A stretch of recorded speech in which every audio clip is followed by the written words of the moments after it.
hard to do. Very hard to be accurate, but when you practice lots, you can do anything, right?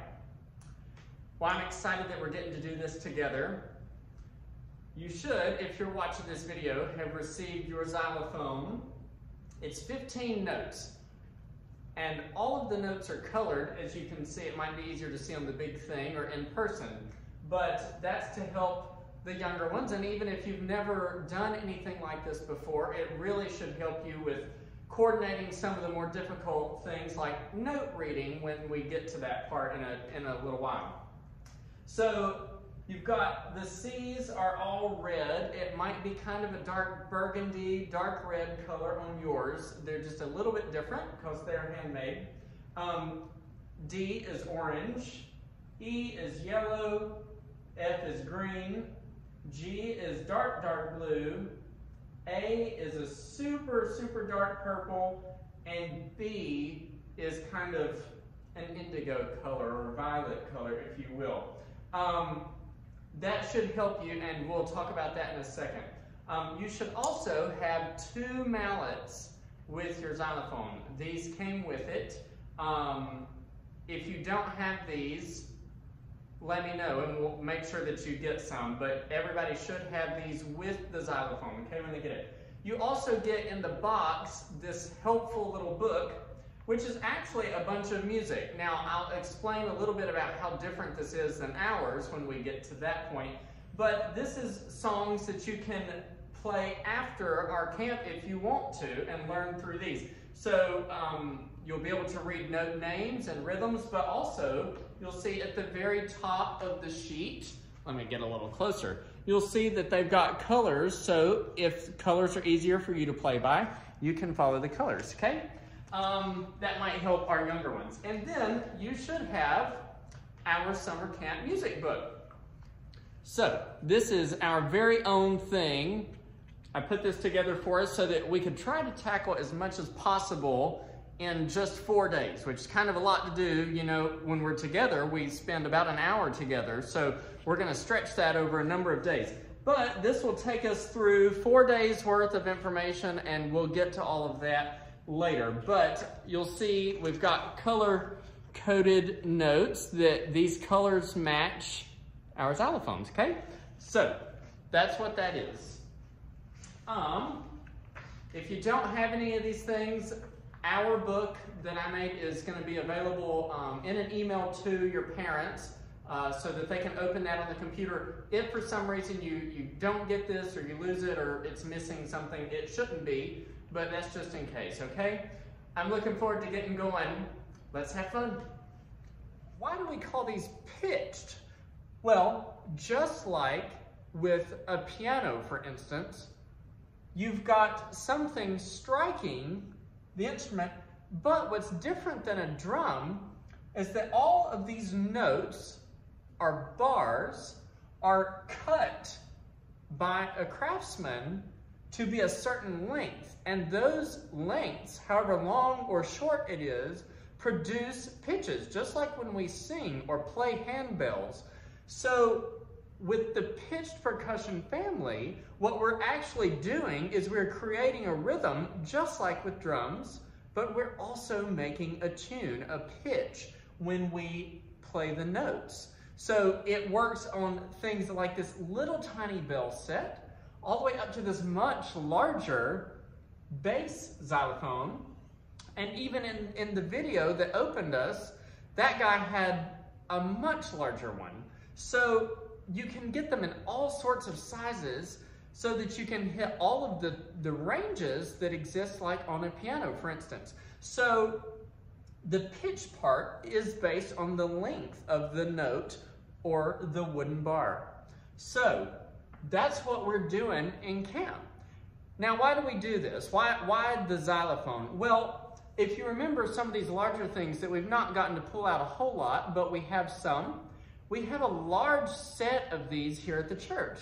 And what these small ones, these colorful ones, mimic are these larger ones. So what that means is everything we learned from our camp this week with our colorful xylophone, that you get to keep, by the way, all of that translates to the other instruments that we have here at the church. So whether it's handbells or singing, or the Orff instruments as they're called. You'll be able to read the notes, count the rhythms, and know the pitches. So it will apply to anything we do. The only difference is when we play handbells, we're usually only worried about 2 notes at a time, right?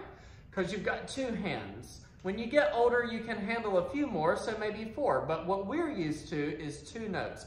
So what's different now is that you've got 15 notes in front of you, and because you've got your mallets, you'll be able to, as you get better, increase the number of notes you can play in succession. Remember watching the guy? He had 2 mallets in both hands, like he was holding a fist, but had 2 mallets. He was able to play chords together because of how accurate he was with his technique. We can't quite do that with our xylophones because they're too small to do that. But as you get older, especially for those of you who are going to have experiences in band at school, you'll find out that this information translates to that later. So this should be a lot of fun, and we're going to learn some cool stuff that will translate into our fall together, okay? What about these mallets? So ours that we got are wooden. They're completely turned from wood. There's no soft material or coating. It's just a little wooden sphere and a wooden stick. So have you tried these out yet? They make a pretty bright sound, as we call it. Right? So these are not the only kind of mallets that you can use on our xylophones or any other thing. For example, did you see the guy's mallets in the video that started us?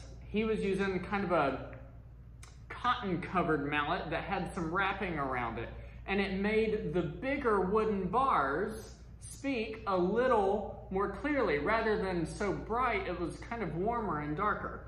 Well, even though those mallets were something more like this, a larger sphere and a much longer handle, they make all variety of mallets for all different size instruments. So for ours, we could use a mallet like he used,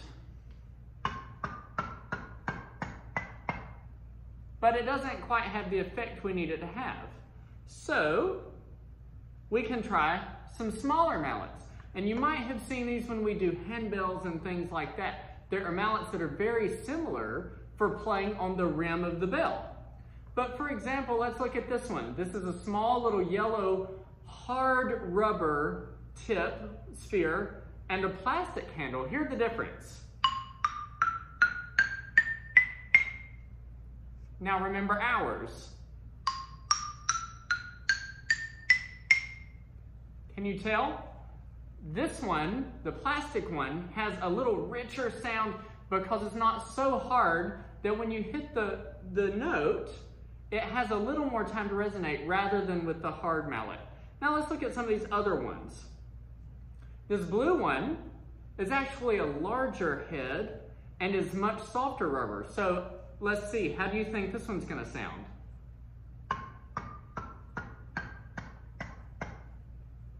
Pretty soft, right? Well, it's because the head is too soft to make a sound on the length of the keys that we have. Our xylophones are not as big as those that were used in the guy's video. His were huge, his were as big as a piano. But this one is portable so that we can take it with us. And for that reason, we have to have a different kind of material to play our notes. So, most of these are not gonna work well on ours. Take, for instance, this one. It's kind of like a rubber ball with yarn wrapped around it. Doesn't really work, right? So we have these two here in the middle that I've found to be the best ones. Again, yellow tips, plastic handle. Pretty good. And then these with black tips and a wooden handle. So those are the three kinds of mallets that are really ideal for our instrument. The wooden ones, plastic head, plastic handle, and then the plastic head and wooden handle. So I'll probably, for our demonstrations, use the yellow ones, just because in the room that I'm in, that has a little bit better sound for the video, so you should be able to hear a little better when we're doing things.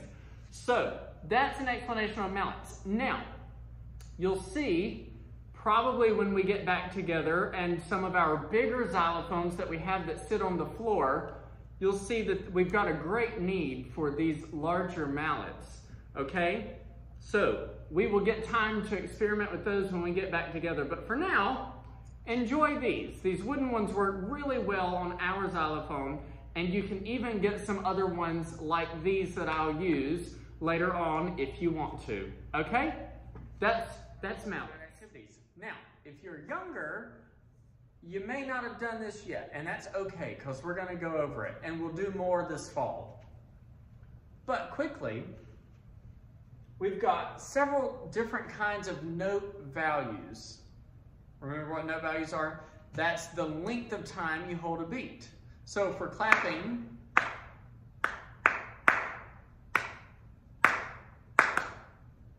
all of those were these note values. Not in this order, but those are represented here. So what do I mean by that? And if you don't get this, that's totally fine, because you can still play with just the colors, right? So if we're in 4/4 to a measure,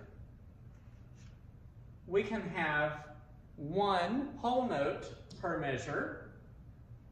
We can have 2 half notes per measure, or we can have 4 quarter notes together. So we're still in 4/4 here. Now, these are colored in. So those look like this, yeah? Now, instantly, we can take those colored in notes and have 8th notes, which means we have 8 per measure. This coming back to you.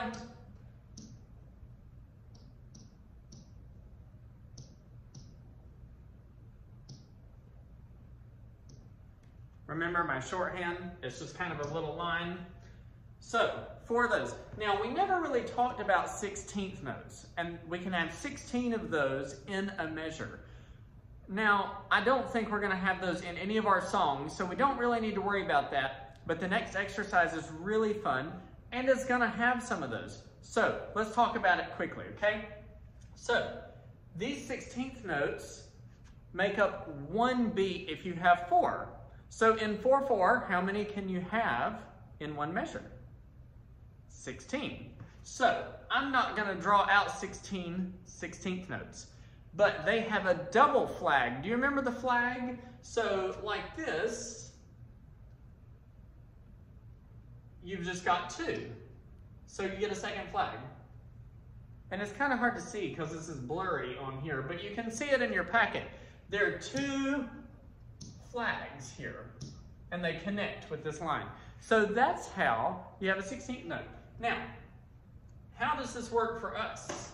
Well, if we put them together to make a measure, let's just look and see what that might do for us. So, in 4/4, because that's what we're most used to dealing with, we can have a quarter note, 2 8th notes, we can have a half note, and then we can have some 16th notes.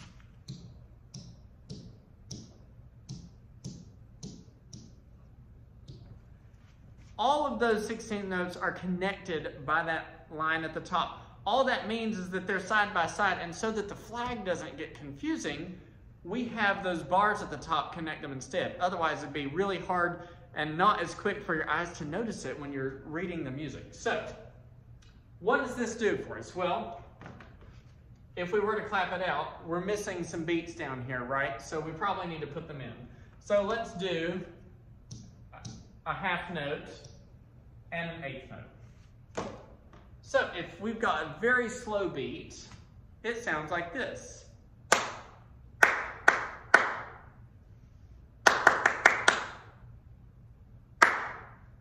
Try that yourself and see. Go slower if you need to. It's okay to go slow. So, in 1, 2, ready, go.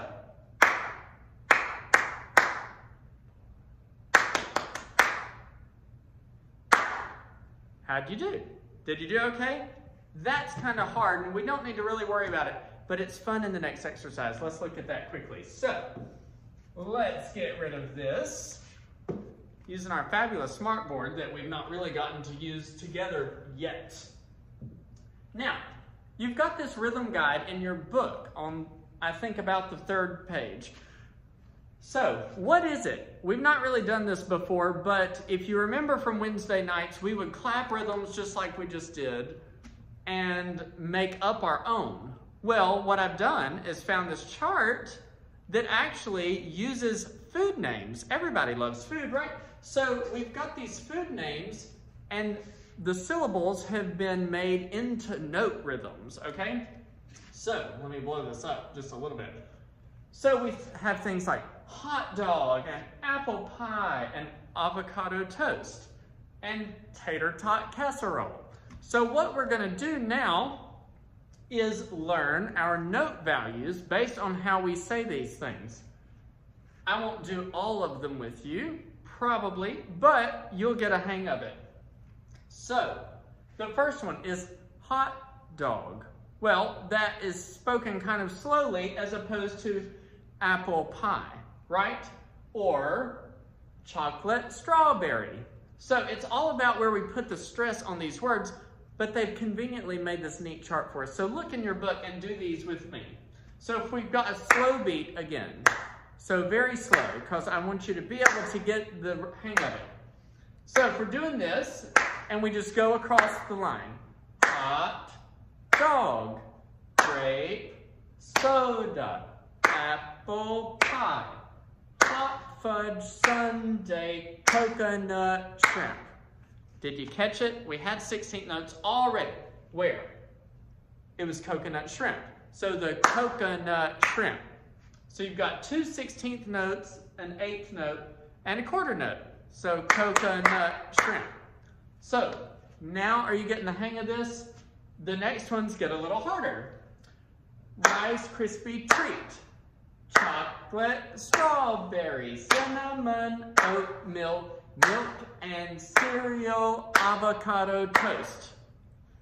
It's kind of fun when you get the hang of it, and you will get the hang of it, I promise. It's just gonna take a little practice. So at any point, pause my videos and practice and do it as many times as you need to, as slowly as you need to, so that you get it accurately, because that's all that matters, is accuracy in rhythm.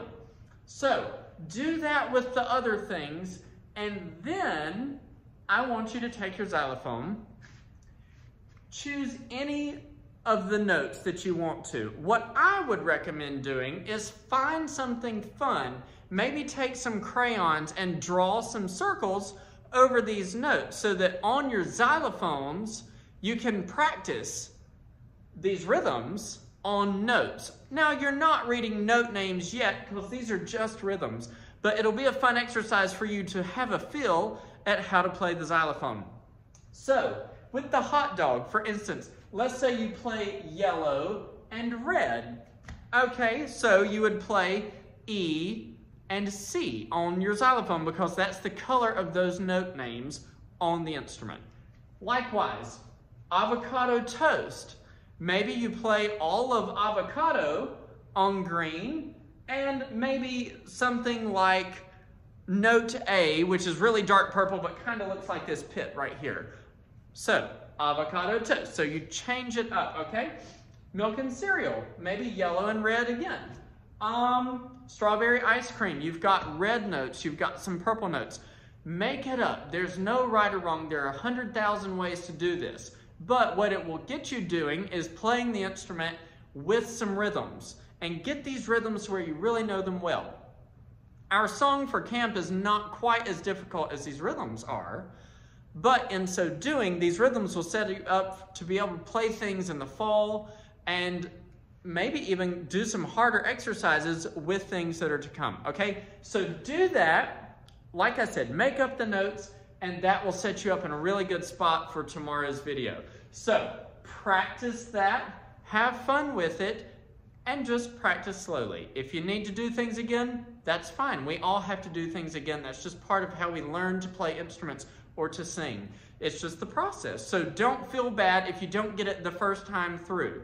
Just stop, go back and do it slower, and you'll get it, okay? Have fun with that. Now, one thing, you're gonna want to alternate hands with your mallets. So if you watch the video at the beginning, the guy was using all kinds of positions with his hands to alternate mallets. That's so that he could get some of these faster rhythms and get all the notes out. You can't take one hand and hammer things out. You're gonna have to split it up between the two hands. So alternate the hands. So perhaps with grape soda, for instance, play that on a purple note on your xylophone. So grape soda, alternate hands.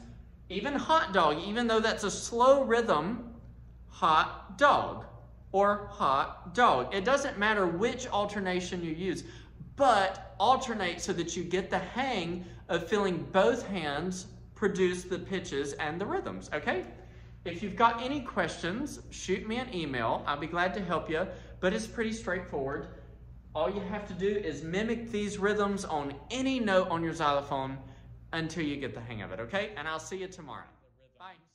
On colors or whatever you want to do. So, hot dog, grape soda, apple pie, hot fudge sundae, coconut shrimp. See how that kind of made a little song? But I was just making up colors off of the things that we were reading about in the pictures in the rhythm guide. So do that for the other lines and have fun with it. Take your time. If you need to go slower, that's totally fine. Rather than Rice Krispie Treat, you can go Rice Krispie Treat and take time. And also, do you see how I'm alternating notes? Just like hot dog or coconut shrimp. I use 2 mallets on just the one note for coconut.